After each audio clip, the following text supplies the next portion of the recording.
So, mag-ready na po ko sa ako ang table, okay, para ugma.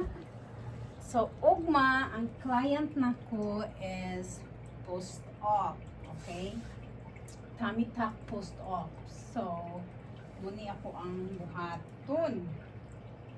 Okay, so kanang tummy tuck post-op, kuana sila na sila ay special na bed setting kay kuan man na.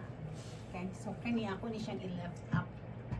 Akong client ugma, kinahanglan ako siyang i-left up because na siya kanang parang nga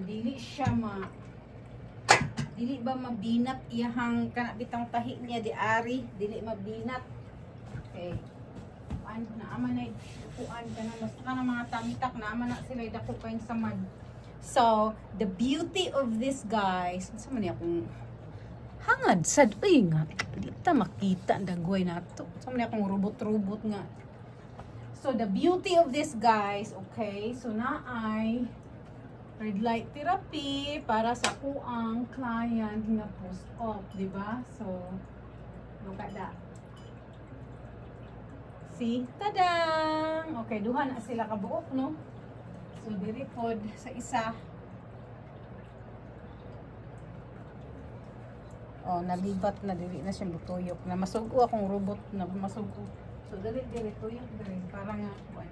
Okay, so kani po ato po na siyang i-turn on. So, tadang! So, good ni siya sa mga kuan na po sa kuang mga red post-op clients. Okay?